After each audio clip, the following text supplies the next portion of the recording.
بسم الله الرحمن الرحيم. السلام عليكم ورحمة الله وبركاته. الحمد لله وكفى وسلام على عباده الذين اصطفى أما بعد. حاضرین و ناظرین، یہ درس نمبر 2337 ہے اور آج سورۃ الفجر کی 6 آیتوں کی تلاوت و تشریح کی جائے گی۔ آیت نمبر 25 تا 30، 25 to 30۔ اعوذ باللہ من الشیطان الرجیم، بسم اللہ الرحمن الرحیم۔ فَيَوْمَئِذٍ لَا يُعَذِّبُ عَذَابَهُ أَحَدٌ وَلَا يُوثِقُ وَثَاقَهُ أَحَدٌ يَا أَيَّتُهَا النَّفْسُ الْمُطْمَئِنَّةُ ارجعي إلى ربك راضية مرضية فادخلي في عبادي وادخلي جنتي۔ صدق اللہ العظیم۔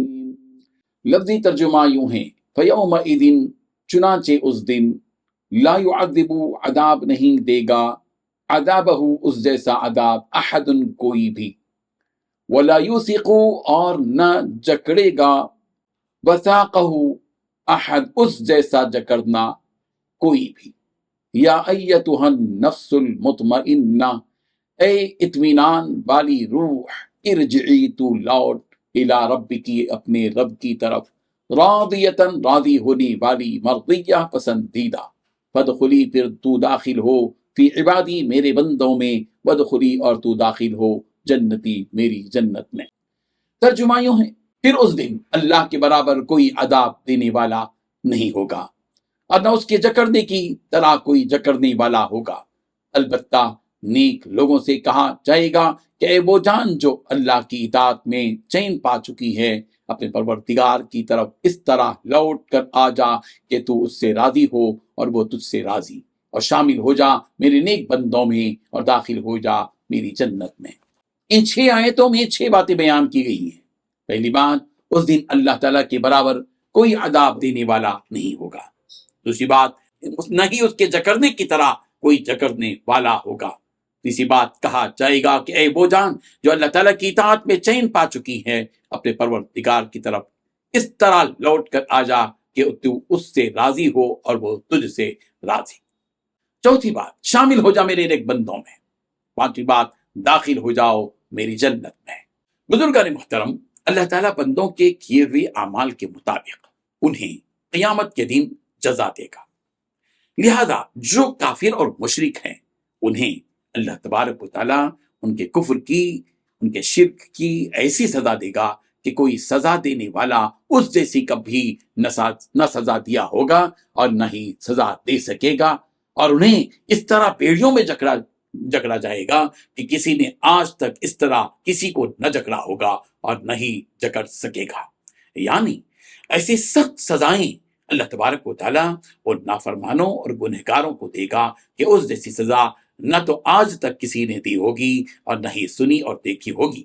اس کے بعد جن بندوں کی اعمال نامے نیکیوں اور اچھے اعمال سے بھرے ہوں گے، ان سے مخاطب فرمائے گا کہ اے وہ جان جسے اللہ تعالیٰ کی اطاعت کر کے سکون ملا اور جو اس کی اطاعت و فرما برداری میں چین پا چکی ہے، اپنے پروردگار کی طرف لوٹ کر آ جا، اور تیرا اپنے رب کی طرف آنا اس طرح ہو کہ تو اس کی عطا کردہ نعمتوں اور انعامات سے راضی اور خوش ہو، اور وہ بھی تیرے کیے ہوئے اعمال اور بندگی سے خوش اور راضی ہو، لہذا تو آ جا اور میرے نیک اور فرما بردار بندوں کی فہرست میں داخل ہو جا، اور جو میرا فرما بردار اور اطاعت گزار ہوتا ہے میں اسے اپنی خاص جنت میں داخل کرتا ہوں، لہذا تو بھی انہی کے ساتھ ان نعمتوں اور آسائشوں والی بہشت میں داخل ہو جا جو کہ تیرے کیے ہوئے اعمال کا صلہ اور بدلہ ہے۔ حضرت ابو عامر رضی اللہ عنہ سے مروی ہے کہ انہوں نے حضرت ابوبکر صدیق رضی اللہ عنہ کے سامنے یہ آیت سنی کہ فرماتے ہوئے سنا کہ انہوں نے نبی رحمت صلی اللہ علیہ وسلم یا ایتھا النفس المطمئنہ ارجعی الی ربک راضیۃ مرضیہ، اس کے بارے فرمایا یہ کتنی پیاری آیت ہے۔ تو آپ علیہ الصلوۃ والسلام نے فرمایا کہ اے ابوبکر، آپ کی وفات کے بعد یہ کلمات فرشتہ آپ سے کہے گا۔ حضرت ابن عباس رضی اللہ عنہما سے مروی ہے کہ نبی رحمت صلی اللہ علیہ وسلم نے فرمایا کہ کون ہے جو بیر روما خریدے تاکہ ہم اس سے میٹھا پانی پئیں تو اللہ تعالیٰ اس کی بخشش فرما دے گا۔ یہ سن کر حضرت عثمان رضی اللہ عنہ نے اسے خرید لیا تو آپ علیہ الصلوۃ والتسلیم نے فرمایا کہ اے عثمان، کیا تم اس کنویں کو لوگوں کے پینے کے لیے وقف کر دو گے؟ آپ رضی اللہ عنہ نے فرمایا کہ ہاں۔ تب اللہ تعالیٰ نے یہ آیت حضرت عثمان رضی اللہ عنہ کے بارے میں نازل فرمائی، یا ایتھا النفس المطمئنہ۔ اللہ تعالیٰ ہم تمام کو بھی اس اعزاز کا مستحق بنا کر اپنے نیک بندوں میں شامل فرمائے، آمین۔ وآخر دعوانا ان الحمد للہ رب العالمین۔ ڈیلی درس قرآن کو سبسکرائب کیجئے، اپنے تاثرات اور مشورے ارسال کیجئے اور اپنے متعلقین کا گروپ بنا کر انہیں روزانہ درس قرآن بھیجئے اور اجر و ثواب پائیے۔ جزاکم اللہ خیر۔